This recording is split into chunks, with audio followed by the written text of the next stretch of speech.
யோசுவா 1:5 வாசிங்க. நீ உயிரோடு இருக்கும் நாளெல்லாம் ஒருவனும் உனக்கு முன்பாக எதிர்த்து நிற்பதில்லை.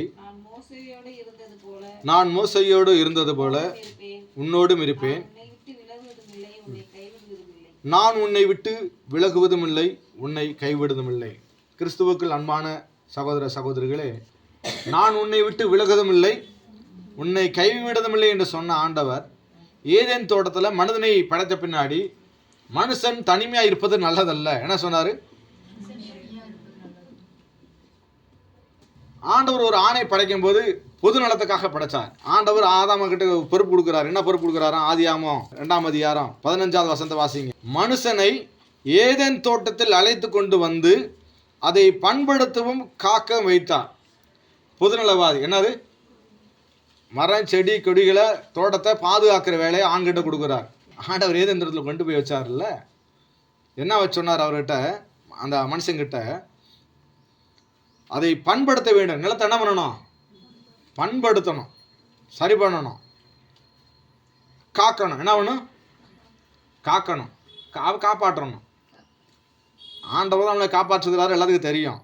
ஆனால் மனுஷங்கிட்ட உன்னை காப்பாற்ற சொல்லி ஒரு கொடுக்குறாரு. நீ மண்ணை காப்பாற்றணும்ப்பா, அந்த நிலத்தை காப்பாற்றிக்கிறணும், நீ தான் காப்பாற்றணும். ஒரு பொறுப்பை நம்பி கொடுக்குறார். அதனால தான் ஆண்கள் பெரும்பாலுமே பொதுநலவாதி சொன்னக்கன்னா உலகத்துக்கெல்லாம் சேவை செய்வோம். நல்ல பிள்ளைகளாக இருப்பாங்க, சொந்த வீட்டில் கெட்டவங்களாக இருப்பாங்க, எதிரியாக இருப்பாங்க. உலகத்துக்கே நல்ல பிள்ளை, ஊருக்குள்ளே நல்ல பிள்ளை, வீட்டுக்கு கெட்ட பிள்ளையாக இருப்பாங்க. ஆனால் பெண்ணை படைக்கும் போது ஆண்டவர் சுயநலத்துக்காக படைத்தார்.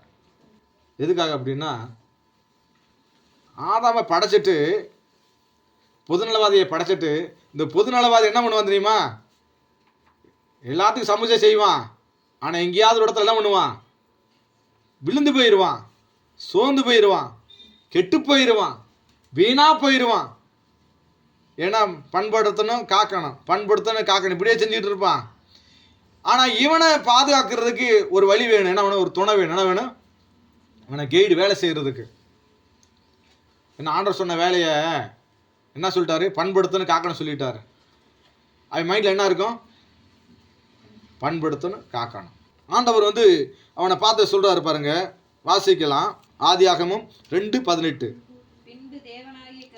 பின்பு தேவனாகிய கர்த்தர், நல்லா கவனிச்சுக்காங்க, பொதுநலவாதியாக இருக்கிறது ஆபத்து. ஆனால் வேதம் சொல்லுது, அவனை பார்த்துட்டு ஆண்டவர் சொல்கிறாரு இவன் நல்லதில்லை. எதாவது ஆணை பார்த்து பொதுநலவாதியை படைச்சார் ஆண்டவர். நல்லதுன்னு சொன்னவர் இந்த பொதுநலவை பார்த்தோன்னே நல்லதில்லை, நான் அவனை படைச்சதுக்கு நீ செய்ய, நான் சொன்னதே பண்படுத்தணும், காக்கணும் சொன்னேன், அந்த வேலையை மட்டும் செய்கிறேன், மற்ற வேலையை செய்ய மாட்டேற, மற்றதில் பொறுப்பு இல்லை.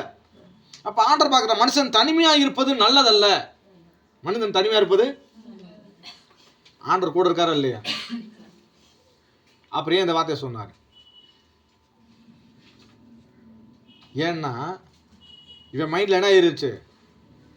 நிலத்தை பண்படுத்தணும், காக்கணும், உழைக்கணும், பாதுகாக்கணும், உழைக்கணும், இப்படியே மைண்ட் ஆயிடுச்சு. இப்படியே மைண்டுக்குள்ளே செட் ஆனதுனால இப்படி இருந்தானே வாழ்க்கை என்ன பண்ண முடியாது. இவனை படைச்சது, நான் படைச்சது நோக்கம் நிறைவேற முடியாது. அவனை எதுக்காக உருவாக்குனாரோ அந்த விஷனை விட்டுட்டு அவன் சொன்ன வேலையை மட்டும் செய்கிறான், சொன்ன வேலையை மட்டும் செய்கிறான். ஆனால் இப்படி இருக்கக்கூடாது. இப்படியே வேலை வேலை வேலை வேலை வேலை வேலை வேலை வேலை வேலை சாகுற வரைக்கும் வேலை செஞ்சுட்டு தான் இருக்கணும். வேலை செய்யக்கூடாதுன்னு சொல்லலை, உழைக்கணும். உழைக்கதான் ஆண்டவர் சொல்லியிருக்கிறாரு. உழைக்காமல் சாப்பிடக்கூடாது. வேதம் சொல்லுகிறது, ஒருவன் வேலை செய்ய மனதில்லாவிட்டால் ஆனால் அவனுக்கு சாப்பிடக்கூடாதுன்னு வேதம் சொல்லுது. வேலை செய்ய சோறு சாப்பிடக்கூடாது, தொடக்கூடாது, கையில் தொடக்கூடாது, ஏதாவது வேலை செய்யணும். ஒவ்வொரு ஆணும் ஒவ்வொரு மனிதனும் வேலை செஞ்சு தான் என்ன பண்ண சாப்பிடணும். இது ஆண்டவர் கொடுத்த கட்டளை. ஆனால் இந்த மனுஷன் வேலை செய்கிறானே தவிர மற்ற எதுலையுமே கடவுளோட திட்டத்தை புரிஞ்சுக்கிறல. அப்போ ஆண்டவர் சொல்கிறாரு மனுஷன் தனிமையாக இருப்பது நல்லதில்லை. இப்போ ஆண்டவர் கூட இருக்கிறாரு. அவரே சொல்கிறாரு இவன் இப்படி விட்டோம்னா இவன் என்ன பண்ணுவான்? காட்டவே அழிச்சு போடுவான். நான் படித்த திட்டத்தையே என்ன பண்ணுவான்? உண்மையாக்கி விட்டுருவான். இவன் என்ன பண்ணணும்? இவனுக்கு சரியான ஒரு ஆளை உருவாக்கணும் அப்படின்னு சுயநலத்துக்காக. எப்படி? ஆண்டவர் சுயநலத்துக்காக பெண்ணை படைச்சார். ஹல்லேலூயா. இப்போ ஆண்கள் பொதுநலவாதியாக இருப்பாங்க, பெண்கள் சுயநலவாதியாக இருப்பாங்க. ஏன்னா சுயநலவாதிகள் இருந்தால் தான் குடும்பத்தை கட்ட முடியும். சுயநலவாதியாக இருந்தால் தான் ஒரு சமுதாயத்தை உருவாக்க முடியும். சுயநலவாதியாக இருந்தால் தான் மக்களை மனிதர்களை சரியாகி வழிநடத்த முடியும்.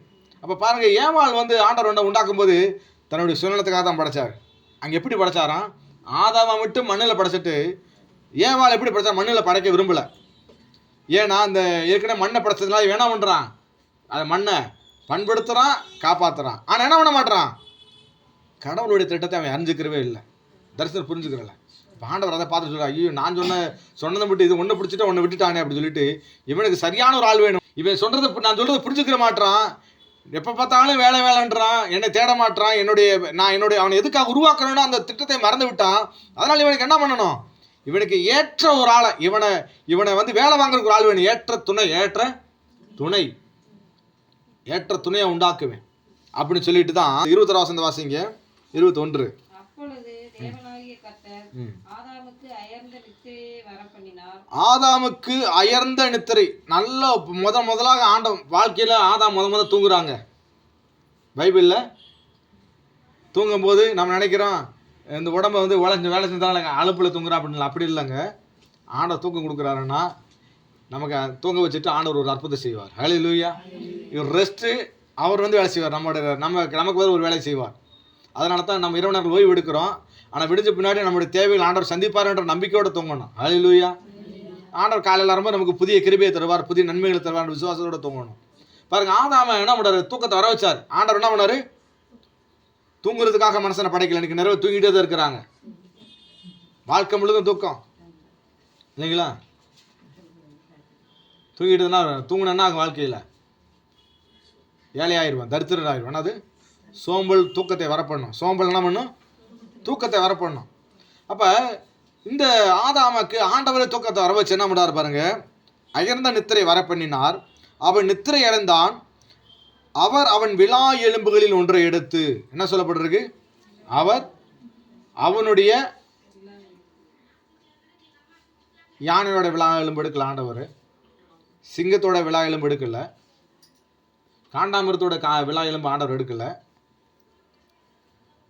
அவனுடைய விலா எலும்ப ஆதாமு கிட்ட இருக்கிற ஒரு எலும்பை உருவிட்டார். என்ன பண்ணிட்டாரு? ஒரு எலும்பை உருவிட்டார். விலா எலும்பை எடுத்து என்ன பண்றாராம்? அந்த இடத்தை சதையினால் அடைத்தார். தேவனாய கர்த்தர் தாம் மனுஷனில் எடுத்த விலா எலும்பை மனுஷியாக உருவாக்கி, விலா எலும்புல தான் பெண்ணை உருவாக்கடான்னு சொல்லி வேதம் சொல்லுது. விலா எலும்பு என்பது வலிமை வாய்ந்த ஒரு எலும்பு. அது பெண்களுக்கு தான் அந்த விலா எலும்பு பேலன்ஸ் பண்ண, அவங்க எல்லாத்தையும் பேலன்ஸ் பண்ணுவாங்க. வாழ்க்கையை பேலன்ஸ் பண்ணக்கூடியவங்க பெண்கள் தான். நல்லது கெட்டது இருந்தாலும் அவங்ககிட்ட போச்சுன்னா அவங்க கரெக்டாக பேலன்ஸ் பண்ணுவாங்க. ஆனால் ஒரு ஆண் வீட்டு கொடுங்க செய்ய தெரியாது, கன்ஃபியூஷன் தான். அவங்க ஆண்கள் குழம்புவாங்க, என்ன மட்டும் தெரியாது. ஆனால் பெண் கொடுத்தோம்னா கரெக்டாக பேலன்ஸ் பண்ணுவாங்க. இப்போ மனுஷியை என்ன பண்ணாரோ உருவாக்கி மனுஷனிடத்துல என்ன பண்ணாரோ கொண்டு வந்து கொடுத்தார். இதில் விலா எலும்புல அதெல்லாம் சொல்லிட்டேன் இல்லையா? பெண்ணை வந்து ஆண்டவர் தன் சுயநலத்துக்காக ஆண்டவர் படைச்சார். ஆணை பொதுநலவாதி, பெண்ணு சுயநலவாதி. அதுக்காக பெண்கள் தப்பாக நடத்தக்கூடாது. சுயநலவாதின்னா செல்ஃபிஷ் அப்படின்னு கிடையாது. அப்படி இருந்தால் தான் என்ன பண்ண முடியும்? ஒரு கட்டுப்பாடோட வாழ்க்கை வாழ முடியும். புரியுதுங்களா? செல்ஃபிஷ் என்னன்னு தெரியுங்களா? செல்ஃபிஷ் என்னன்னா குவாலிட்டி, என்னது? பரிசுத்தம். ஒரு எல்லையை தாண்டி அவங்களால எதுவும் செய்ய முடியாது. அந்த வலிமை வாய்ந்தவங்க, அந்த சுயநலவாதிகள் என்ன பண்ணுவாங்கன்னா எப்பொழுதுமே தன் குடும்பம், தான் பிள்ளை, அப்படி தான் மைண்டு போகும். தான் தாய் தாங்க பண்ணும். பொதுநலம் என்ன வராது. என்னது? அதனால தான் மாமியார் மருமக சண்டை வர்றது வீடுகளில். தெரிஞ்சுங்களா? உங்கள் வீடுகளில் நிறைய வீடுகளில் ஏன் சண்டை வருது அப்படின்னா, மாமியார் சொன்னால் இப்போ 2 பெண் இருக்க முடியாது. அப்போ பெண் என்ன பண்ணணும்னா தன்னுடைய இனத்தை, தன்னை குடும்பத்தை தான் பார்க்கும், தான் பிள்ளைகளை தான் பார்க்கும், தான் உறவுகளை தான் பார்க்கும். அதெல்லாம் சுயநலவாதின்னு சொல்கிறேன். இப்போ இந்த ஆதாமும் ஏவாளும் யாருடைய குடும்பத்தில் இருக்காங்க? தேவனுடைய குடும்பத்தில் அங்கத்தினராக இருக்காங்க. யாரோட குடும்பத்தில்? நல்லா கவனிச்சு. எதுக்காக சொல்கிறேன்னா, நான் உன்னை விட்டு விலகுவதும் இல்லை, உன்னை கைவிடுவதும் இல்லை சொன்னார் இல்லையா? இப்போ ஆணையும் பெண்ணையும் ஆண்டவர் தான் உண்டாக்குனாரு. இப்போ கடவுள் 3 பேரும் சேர்ந்தனா ஒரே குடும்பமாக இருக்கிறாங்க. முதல் குடும்பம் யார்? ஆண்டவர் அப்பாவாக இருக்காரு, பிள்ளைக ஆதாம் ஏவாளா இருக்கிறாங்க. மறந்துடக்கூடாது. முதல் குடும்பம் எங்கே? ஏதேன் தோட்டம். ஏதேன் தோட்டத்தில் ஆண்டவர் குடும்பத்தை தான் உருவாக்கினார். ஹல்லேலூயா. குடும்பத்தை நேசிக்கிற தேவன். ஏதோ ஒரு ஆள் தனியாக இல்லை, குடும்பமாக தான் வாழணும்னு சொல்லி தேவனோட விருப்பம். ஆதாம் அதனால தான் தனிமையாக இருப்பது நல்லன்னு சொன்னார். பறவைகளுக்கு குடும்பம் இருக்குது, மிருகங்களுக்கு குடும்பம் இருக்குது, மரங்களுக்கு கூட குடும்பம் இருக்குது. ஆனால் மனிதன் மட்டும் தனியாக இருக்கிறான், அவன் தனியாக இருக்கக்கூடாதுன்னு சொல்லிட்டு அவனுக்கு ஏற்ற துணையை அவன்கிட்ட இருந்தே உருவாக்கி அவன்கிட்ட ஒப்படைச்சாரு. அதுதான் அந்த எலும்பு, விழா எலும்பு, அதை தான் மனுஷி, அதை தான் பெண்ணுன்னு சொல்லப்பட்டிருக்கு.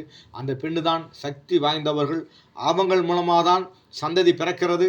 அவர்கள் மூலமாக தான் இந்த உலகத்தை ஆளக்கூடிய மனிதர்கள் பிறந்தாங்க. அவர்கள் மூலமாக தான் ராஜாக்கள் பிறக்கிறாங்க. ஒரு பெண்ணு நினச்சா வீடு கட்டப்படும், ஒரு பெண்ணு நினச்சா அந்த வீடு சூடான கூட மாற்ற முடியும்.